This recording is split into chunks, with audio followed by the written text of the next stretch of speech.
Hello, everyone. I hope you're all enjoying a wonderful day. For those who support the team and haven't subscribed yet, it would mean a lot if you consider doing so. Your support truly makes a difference. I want to take a brief moment to thank you all for the incredible encouragement, for interacting with the content, and for watching the videos. It genuinely matters. Without your motivation, chasing the dream of talking about our favorite team would be quite difficult. Now, let's get back to the topic. Recent reports suggest the team is actively engaging with other organizations to strengthen their offensive lineup, particularly in pursuit of a right-handed hitter. What does this imply? Well, it's reported that a key player will be out for a while, and the team is expected to place him on the 60-day injured list to create space on the 40-man roster. So, who might be added to the roster as a result? One option could be a player who impressed during spring training, finishing with a batting average over .295 and hitting several home runs. While fan opinions about this player are mixed, his versatility allows him to cover multiple infield positions, and he may even be capable of playing in the outfield. At 31 years old, he had a solid season with another team not long ago, closing with a batting average close to .287, showing he has some major league experience. While that experience may not be extensive, there have certainly been standout moments in his career. It would make sense for the team to consider including him on the 40-man roster, which would make him eligible for the 26-man roster. However, if they're contacting other teams in search of a right-handed bat, who might that player be? Reports suggest the team is monitoring players who are out of options and failed to make their respective major league rosters after spring training. Still, whether this is the smartest move remains unclear. Bringing in players who didn't make their teams and are simply out of options might not be the wisest path. For example, if a player without remaining options fails to secure a roster spot, he's likely to be designated for assignment. In such a case, the team may reach out to another organization, and if a similar scenario is unfolding elsewhere, a trade could be on the table. However, this strategy often feels like dumpster diving, and it certainly gives off that impression. If this route is chosen, it might be better to give another internal player a chance. There's still a sliver of hope for him to join the team, though those hopes are fading. It's unfortunate to admit this, as his talent has long been admired. However, his batting performance tends to start slow, and although he excels defensively, arguably one of the best defenders in the organization, he didn't capitalize on a recent opportunity to secure the third base position. During spring training, he struggled significantly, ending with a batting average of just .170, which is discouraging. The 26-man roster will be finalized soon, as it currently sits at 25. Are there discussions taking place with other teams regarding players who could be placed on waivers? Possibly, though it seems like a potentially unproductive endeavor. The Yankees are evaluating their roster as they approach the finalization of the 26-man squad. Could they be asking teams to delay waiver decisions because they're interested in certain players? That's possible, but again, perhaps futile. If a player isn't good enough for teams like the Angels or Padres, why would another team want them? It just doesn't make sense. That said, could the Yankees be looking for major league-ready talent that might be available? It's uncertain what team would be willing to trade a viable player right before the season starts, unless it's purely for financial reasons. Every team begins the season with a clean slate, records reset to 0, so it's a level playing field from a standings perspective. So, why would a team part ways with a right-handed hitter capable of contributing immediately? It doesn't seem likely, again, unless finances are involved. This brings us back to a certain player. There isn't much belief that the Yankees will successfully acquire him. The only scenario that could have made it feasible would have required trading away another player. But given current circumstances, they actually need that player. The starting rotation is already facing serious injury issues, with 3 of the 5 starters beginning the season on the injured list. One is out, another is out for the year, and a third is expected to miss at least 3 months. With that player now essential to the rotation, trading him is not a realistic option. That might upset some fans, but the truth is, he is needed right now. We'll have to wait and see what decisions the Yankees ultimately make. If I had to predict, they're probably planning to make some kind of move. A blockbuster trade is unlikely, but a minor transaction could be in the works. A more significant move would likely involve a player who has struggled in recent seasons. His hitting has declined, but his defense remains solid, and he's not yet near retirement.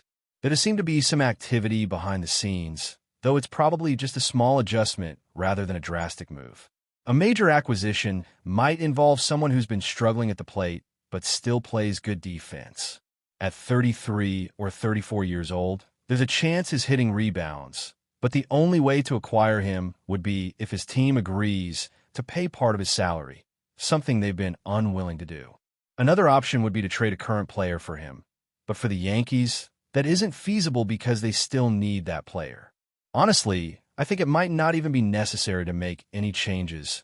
They could just stick with the current roster. However, it seems the front office isn't completely satisfied with the available options, which is why the general manager is actively looking elsewhere.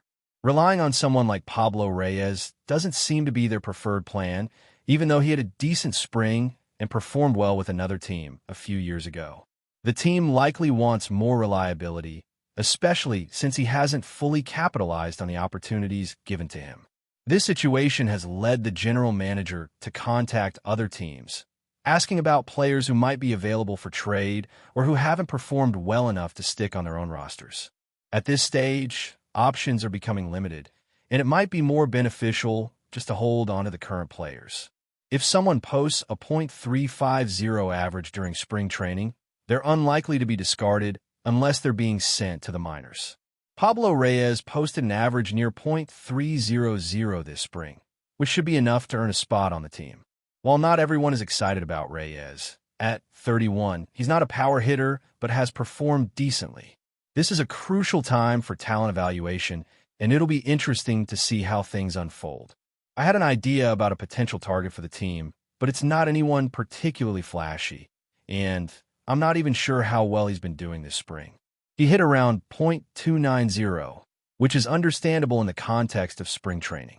That's how teams assess player potential this time of year, and we'll have to see what happens.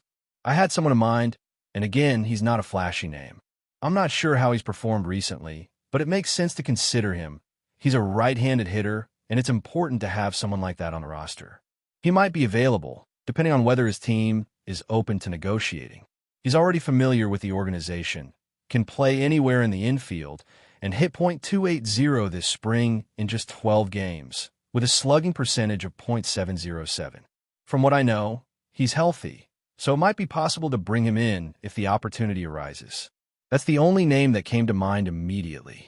Last year, there was a 3-team trade where a similar move happened, with a player being sent to another team. Let's wait and see how this situation develops.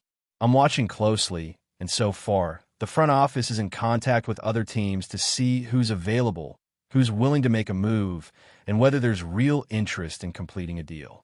Let's keep an eye on this because they're actively searching as expected. I'll keep you all updated with any news, and thank you for staying tuned.